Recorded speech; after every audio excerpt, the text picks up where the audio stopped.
Welcome to The Explainer. Today, we're going to talk about the science of achieving your best. And I don't mean that rare lightning in a bottle moment of genius. I'm talking about something way more useful. Something you can actually build, sustain, and do on purpose. Okay, so picture this. It's the 2022 US Open. The pressure is insane. You've got tennis player Ajla Tomljanovic facing an absolute legend, Serena Williams, in what's supposed to be her final tournament. In the stadium, it's jam-packed with 24,000 fans, and pretty much every single one of them is screaming for her opponent. And yet, against all those odds, Tomljanovic wins the match. So, how did she pull that off? The answer, it turns out, is this incredible secret about what it really means to be at your best. And trust me, this is something that applies to all of us, way beyond the tennis court. Well, it wasn't magic. It was a skill. Her secret weapon was this mental trick her dad, who was a pro champ himself, taught her. The idea? Just focus completely on the task right in front of you. Block out everything else. And that intense, hawk-like focus, that wasn't an accident. It was something she'd practiced, and it's what let her perform at her absolute best, even in total chaos. And that whole story really brings us to a super important idea. See, a lot of us are chasing this thing called flow, right? But what if I told you that might actually be setting us up for failure? Yeah, this is where we kind of get things twisted. We're all chasing flow, that almost magical, once-in-a-lifetime peak experience that just happens. But there's a much better, much more realistic goal. It's called the optimal state. Think of it as just having a really good, productive, satisfying day, but on purpose, something you can actually create yourself. I mean, there's this wild story about a neurosurgeon who was so deep in focus during a tough operation that he didn't even notice the ceiling of the OR had caved in. Now that is flow. It's incredible, almost superhuman. But here's the thing. If we hold that up as our standard for every day, that's just a fast track to perfectionism and burnout. We can't be at that absolute peak 24/7. But what we can do is learn how to consistently be at our best. So let's stop chasing that lightning in a bottle. Instead, let's focus on a goal that's actually attainable and sustainable. Let's talk about how to understand and achieve your optimal state. So what is it exactly? Well, think of it as a state of maximum cognitive efficiency. Basically, it's when your brain and your emotions are all firing on all cylinders, working together. You're not just mindlessly getting things done. You actually feel good about it. You're engaged, and you feel totally ready to tackle whatever challenges pop up. And what does that really good day feel like? Well, it's more than just cranking out high-quality work. It means you feel more creative, you see obstacles as challenges, not roadblocks, you're mentally sharp, you're in a good mood, and, this is a big one, you're giving and getting support from others. It's the whole package, a totally holistic state of being. Okay, that all sounds fantastic, right? But the big question is, how do we actually get there?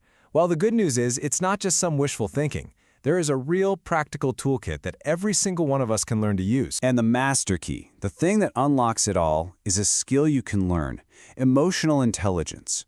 For decades now, a mountain of research has shown that EI, as it's called, is basically the roadmap for being at our best. It's the skill set that helps us handle our own internal world and our relationships with other people. And it breaks down into these 4 key areas. First, self-awareness, just knowing what you're feeling and why. Then, self-management, using that knowledge to handle your feelings so you can stay focused. Next up is empathy, really tuning into other people. And finally, relationship management, putting it all together to work well with others. And the best part about all of this, these are skills. They can be learned. Now, this isn't just about you feeling good. This has a massive impact at work.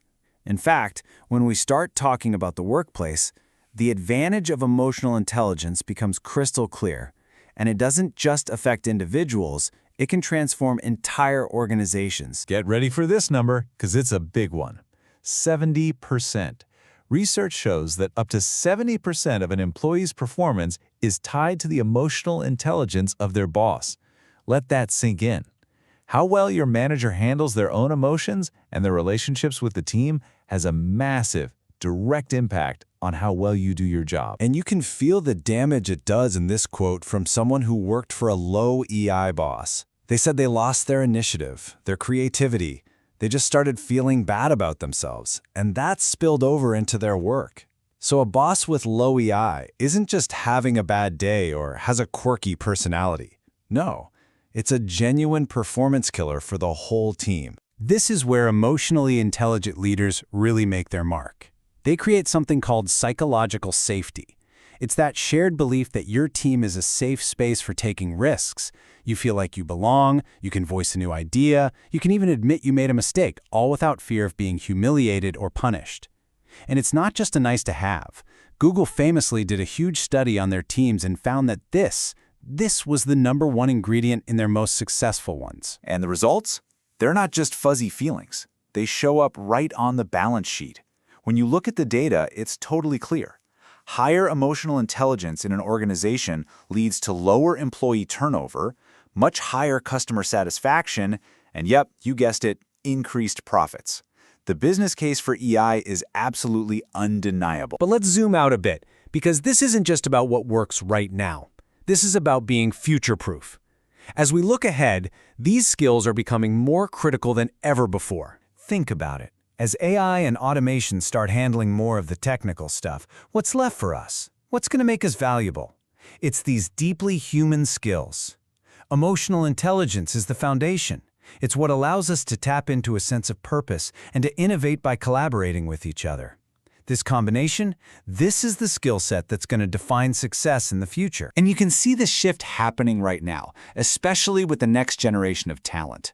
As Tracy Franklin from Merck puts it, they want to work for a company that they believe can actually change the world.